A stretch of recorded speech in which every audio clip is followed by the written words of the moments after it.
సురభి ఫ్యామిలీని క్షమాపణ అడగటానికి బయలుదేరతారు యశ్వంత్, జైలు. ఆ విషయం తెలిసి సురభి ఇంట్లో వాళ్ళంతా షాక్ అవుతారు. జై ఆ ఆర్నమెంట్ ని దొంగిలించాడని, శివ వల్లనే తెలిసిందని సురభి తన తల్లి రేణుకాదేవికి చెప్తుంది. చూడు సురభి, మనం ఈ శివని నమ్మడానికి లేదు. అతను ఈ జాబ్ కాకుండా బయటేవో చేయకూడని పనులు చేస్తున్నాడని అనిపిస్తుంది. అది నీకు తెలియటం లేదు. అతని తప్పులు బయటపడిన రోజు అతనితో పాటు నువ్వు కూడా శిక్షను అనుభవించాల్సొస్తుందేమోనని నాకు భయంగా ఉంది. కాబట్టి నా మాట విని ఇప్పటికైనా విడాకులు తీసుకో అన్నది రేణుకాదేవి. రేణుకాదేవి మాటలు శివ వింటున్నా కూడా ఏం రియాక్ట్ అవ్వలేదు. సురభి టాపిక్ మార్చాలి అన్నట్లుగా తన చేతిలో ఉన్న పెన్ డ్రైవ్ ల్యాప్టాప్ కి పెట్టి ఆన్ చేసింది. అందులోని కాన్వర్జేషన్ వింటుంటే శ్రవణ్, రేణుకాదేవిల మొహాలలో రంగులు మారుతున్నాయి. రికార్డంతా విన్న తర్వాత వాళ్ళ మొహాలు కోపంతో ఎర్రగా మారాయి. ఈ జై ఇంత పని చేశాడా? వాడికసలు మనసే లేదా? సొంత వాళ్ళపైన ఇంత కుట్ర చేస్తారా అని కోపంతో ఊగిపోయింది రేణుకాదేవి. జై చాలా దుర్మార్గుడు అండ్ యశ్వంత్ ఫ్యామిలీకి చాలా పలుకుబడి ఉంది. మనకేమైనా ప్రమాదం తలపెడతారేమో అని భయంగా అన్నాడు శ్రవణ్. అవును, ఈ విషయం యశ్వంత్ ఫ్యామిలీకి ఎలా తెలిసింది అని అన్నది రేణుకాదేవి. వాళ్ళక్కూడా దీన్ని ఒక కాపీ పంపాడు శివ అని చెప్పింది సురభి. అదేంటి, ఇంత పెద్ద విషయం మాతో కనీసం డిస్కస్ చేయకుండా వాళ్లకు ఈ రికార్డింగ్ ని ఎలా పంపించారు? అయినా శివ, ఇలా సొంత నిర్ణయాలు తీసుకోవడానికి నీకేం రైట్స్ ఉన్నాయి? ఇప్పుడు వాళ్ళు వచ్చి మన మీద దాడి చేస్తే ఎవరిది రెస్పాన్సిబిలిటీ అని కోపంగా అన్నది రేణుకాదేవి. అమ్మా, జైకి తన తప్పు తెలిసేలా చేయాలనుకున్నాడు శివ. వాళ్ళు నాన్నని, శివని ఎన్నోసార్లు అవమానించారు. ఈ ఒక్కసారి మనం వాళ్లకు ఎదురు తిరిగితే తప్పేం లేదు. ఇప్పుడు ఎదురు తిరగబట్టే వాళ్ళు క్షమాపణ చెప్పడానికి వస్తున్నారు అని అన్నది సురభి. ఆపుతావా సురభి? ఈ శివ ఏమైనా దేవుడు అనుకుంటున్నావా? చాలా సాధారణమైన వ్యక్తి. అతను ఇదంతా ప్లాన్ చేసి చేస్తున్నాడేమో. మన కుటుంబం పేరును ఉపయోగించి జై ఫ్యామిలీ దగ్గర డబ్బులు అడగాలని అనుకుంటున్నాడేమో. ఇప్పుడు మనకేమైనా జరిగినా అతను ఏమాత్రం రెస్పాన్సిబిలిటీ ఫీల్ అవ్వడు అంది రేణుకాదేవి.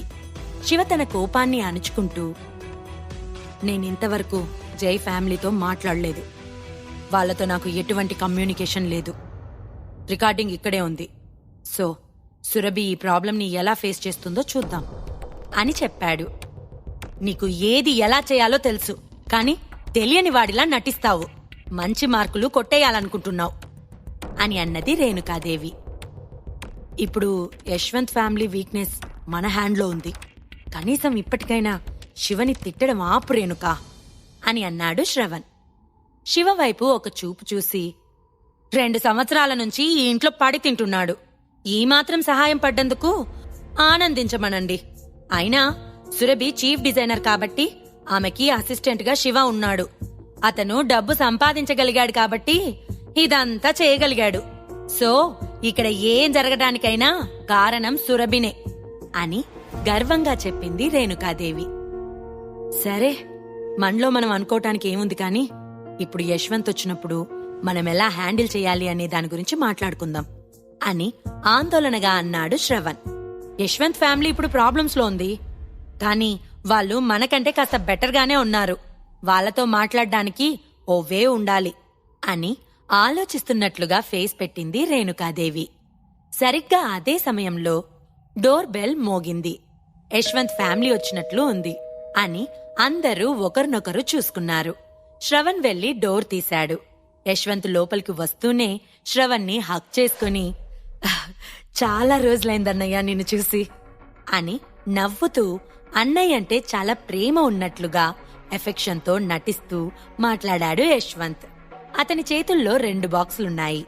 జై యశ్వంత్ వెనకే మొహమంతా ముడుచుకుని వచ్చాడు. హా, పర్లేదు, మేమిప్పుడు బానే ఉన్నాము. సురభి జాబ్ చేస్తుంది కదా, కూర్చో యశ్వంత్ అని తన తమ్ముడికి కుర్చీ వేశాడు శ్రవణ్. యశ్వంత్ కూర్చున్నాడు. అతని పక్కనే మరో చైర్లో జై కూర్చున్నాడు. ఇంతలో సురభి 2 కాఫీ కప్స్ తీసుకొని వచ్చి వాళ్ళ ముందు ఉంచింది. యశ్వంత్ కాఫీ తీసుకున్నాడు. ఓ 2 నిమిషాల తర్వాత ఖాళీ అయిన కప్ ని పక్కన పెడుతూ, అన్నయ్య, మీ ఫ్యామిలీ విషయంలో జై చాలా తప్పు చేశాడు. నిజంగా ఇది క్షమించరాని తప్పు.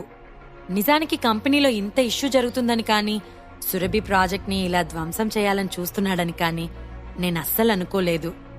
ఇదే చివరిసారి. ఇంకోసారి వాడు అలా చేయకుండా నేను చూసుకుంటాను. ఈసారి వాడేమైనా చేస్తే నేనే వాణ్ణి శిక్షిస్తాను. ఈ ఒక్కసారికి మమ్మల్ని క్షమించండి అన్నయ్యా అని అడిగాడు యశ్వంత్. జై బయట వాళ్లతో కలిసి మాకు అన్యాయం చేయాలని చూశాడు. జరిగిన ఇష్యూలో మెయిన్ పర్సన్ అతనే. అసలు మా ఫ్యామిలీని ఎందుకు టార్గెట్ చేశాడు అని అన్నది రేణుకాదేవి. ప్లీజ్ వదినా, మీరు దీని గురించి ఎక్కువగా ఆలోచించకండి. మీరిద్దరూ జైని చిన్నప్పటి నుంచి చూస్తున్నారు కదా. ఇలాంటి నీచమైన ఆలోచనలు ఎలా వస్తున్నాయో, ఎవరి సావాసం వలన వస్తున్నాయో నాకు కూడా అస్సలు అర్థం కావడం లేదు అని బాధగా ఫేస్ పెట్టి అన్నాడు యశ్వంత్.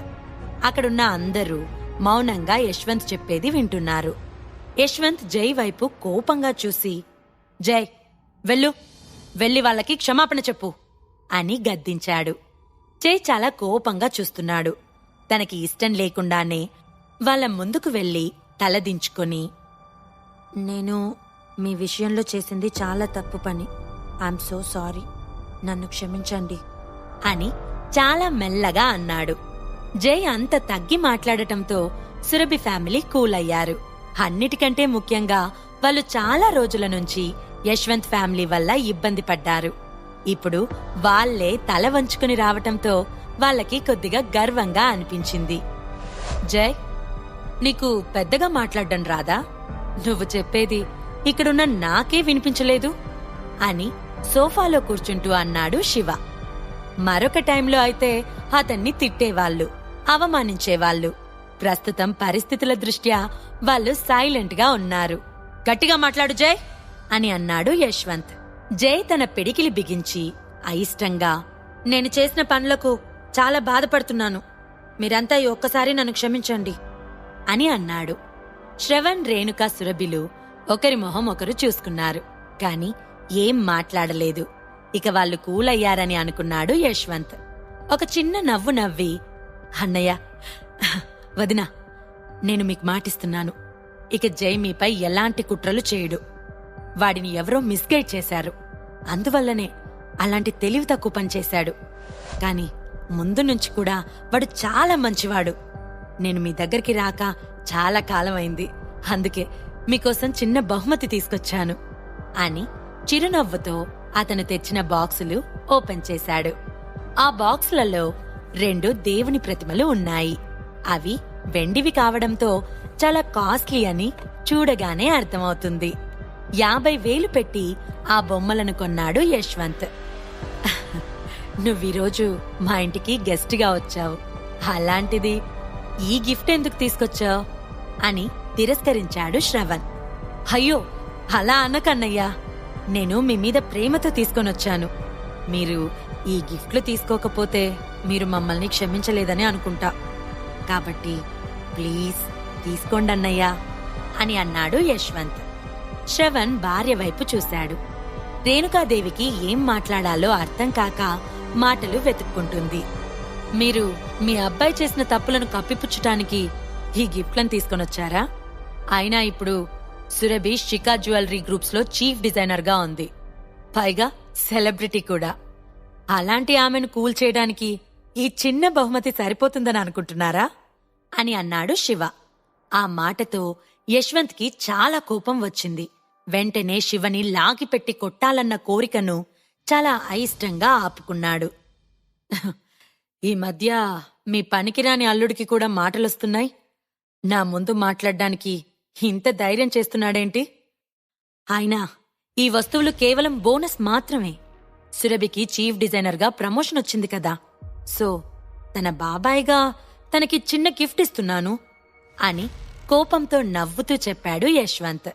సురభి నిర్లిప్తంగా తన బాబాయి వైపు చూసింది. యశ్వంత్ తన పక్కనే ఉన్న సూట్ కేసుని ఎత్తి ఎదురుగా ఉన్న టీపాయ్ మీద పెట్టాడు. దాన్ని అందరి వైపు చూస్తూ ఓపెన్ చేశాడు. అందులో 1,00,000 రూపాయలు ఉన్నాయి. సురభి, నీ సిస్టర్ జై, తనని ఫ్యూచర్లో నువ్వు బాగా చూసుకో అండ్ తన నుంచి నేర్చుకో అని గంభీరమైన స్వరంతో అన్నాడు యశ్వంత్. ఆ డబ్బులను ఆ బహుమతులను, యశ్వంత్ మాటలని చూసి శ్రవణ్, రేణుకాదేవి మొహాలలో సంతోషం వచ్చింది. ఇంత చేసిన వాణ్ణి ఇంత ఈజీగా క్షమించి వదిలేయాలా అని సురభి మనసులో అనుకుంది. సురభి అమాయకురాలనుకుంటున్నారా? లేదా తనకి ప్రపంచం తెలియదనుకుంటున్నారా? లేదంటే ఈ 1,00,000 రూపాయలతో తనని కూల్ చేసేద్దాం అనుకుంటున్నారా? అసలు దొంగలించబడ్డ ఆర్నమెంట్ వాల్యూ ఎంతో తెలుసా? ముందు మీరు మీ డబ్బుని ఆ 2 బొమ్మలను తీసుకోండి. అలానే మీరెక్కడి నుంచొచ్చారో అక్కడికి వెళ్ళిపోండి. ఈ వస్తువులను కనీసం ముట్టుకొని కూడా ముట్టుకోవద్దు సురభి అని దృఢంగా అన్నాడు శివ. కోపంగా కూర్చున్న చోట నుంచి లేచి శివ వైపే సూటిగా చూశాడు యశ్వంత్. శివ తనకి భయపడతాడని అనుకున్నాడు. కాని శివ ఏమాత్రం బెదరకుండా సూటిగా చూస్తుండడంతో అతను కొద్దిగా షాక్ అయ్యి శివని చంపాలన్నంత కోపమొస్తున్నా అతి కష్టం మీద ఆంచుకుంటున్నాడు. యశ్వంత్ తన లైఫ్లోనే చాలా ఇబ్బంది పడిన సిచ్యువేషన్ ఇది. ఓకే శివ, ఇప్పుడు నీకేం కావాలి అని పళ్ళు కొరుకుతూ అడిగాడు. మీ క్షమాపణ జెన్యూన్గా లేదు, అందులో నిజాయితీ ఉంటే చాలు అని కూల్గా అన్నాడు శివ. అంటే ఇప్పుడేమంటావు? జైని కాళ్ళపై పడి క్షమాపణ అడగమంటావా అని అసహనంగా అన్నాడు యశ్వంత్. ఎగ్జాక్ట్లీ అదే చేయమని అంటున్నాను అని అన్నాడు శివ. ఆ మాటతో జై కోపం అంతకంతకు పెరిగిపోయి, యూ రాస్కెల్, నిన్ను కొట్టి చంపేస్తాను అని అరిచాడు. చూశారుగా మీరు, ఇది జై నిజస్వరూపం. ఇప్పుడు చెప్పండి, ఇప్పటికీ కూడా మీరతన్ని ఎక్స్క్యూజ్ చేయాలనుకుంటున్నారా అని కూల్గా అడిగాడు శివ. నువ్వొక యూజ్లెస్ ఫెలోవి, నువ్వు నన్ను శాసిస్తున్నావా? ఇక లైఫ్లో నువ్వు నాకు కనిపించకు, అదే నీకు మంచిది. కనిపిస్తే నీ అంత చూస్తాను అని ఆవేశంగా అన్నాడు జై. హలో మిస్టర్, మీరు మాట్లాడడానికి ఏం లేదు గాని ఇక దుకాణం సర్దండి అని టేబుల్ పై ఉన్న యాపిల్ని కొరుకుతూ అన్నాడు శివ. జై, నోరు మూసుకొనుండు, పరిస్థితిని ఇంకా దిగజార్చకు అని కొడుకును తిట్టాడు యశ్వంత్. జై ఇంతకు ముందు ఏం చేశాడో మీకు గుర్తులేదా? అతను అంకుల్ ఫ్యాక్టరీలో ఇన్వెస్ట్ చేసిన ఇన్వెస్టర్లని కొన్నాడు, ఫ్యాక్టరీకి లోన్ ఇవ్వకుండా చేశాడు. అలానే వర్కర్స్ ని మిస్గైడ్ చేసి అంకుల్ మీద దాడి చేసేలా చేశాడు. ఇవన్నీ మర్చిపోయారా అని అత్తమామల వైపు చూస్తూ అన్నాడు శివ. అవును, ఈ విషయాలన్నీ నేను మర్చిపోయాను. ఇప్పుడు నువ్వు గుర్తు చేయడం మంచిదైంది. జై మా ఫ్యాక్టరీని క్లోజ్ చేయడానికి ట్రై చేశాడు. అలానే ఇప్పుడు సురభి విషయంలో కూడా బయట వ్యక్తులతో కలిసి ఇంత ఇష్యూకి కారణమయ్యాడు. మేము ఖచ్చితంగా జై గురించి డైరెక్టర్స్ బోర్డులో కంప్లైంట్ చేస్తాం. ఇక వాళ్లే డిసైడ్ చేస్తారు జై ఫ్యూచర్ గురించి అని అన్నది రేణుకాదేవి. ఏంటి, నువ్వు మా అన్నయ్య ఫ్యాక్టరీపై ఇన్ని ప్రాబ్లమ్స్ ని సృష్టించావా? ఇంత నమ్మక ద్రోహం ఎలా చేశావరా? నా వెనకే ఇలాంటి తప్పుడు పనులు చేస్తున్నావా? నీకెంత ధైర్యం అని కొడుకుని కోపంగా చూస్తూ అన్నాడు యశ్వంత్. అదేంటి, ఫ్యాక్టరీపై అవన్నీ చేయమని చెప్పింది నువ్వే కదా అని మనసులో అనుకున్నాడు జై. మీ పెదనాన్నకి క్షమాపణ చెప్పు, అది జెన్యూన్ గా ఉండాలి అన్నాడు యశ్వంత్. వైస్ చైర్మన్ యశ్వంత్, మీరు మీ అబ్బాయికి బుద్ధి చెప్పాలనుకుంటే మీ ఇంటికి వెళ్ళి ఆ పని చేయండి. ఇప్పటికే చాలా లేట్ అవుతుంది కాబట్టి ఇక మీరు వెళ్ళొచ్చు అని డోర్ వైపు చేయి చూపించి అన్నాడు శివ.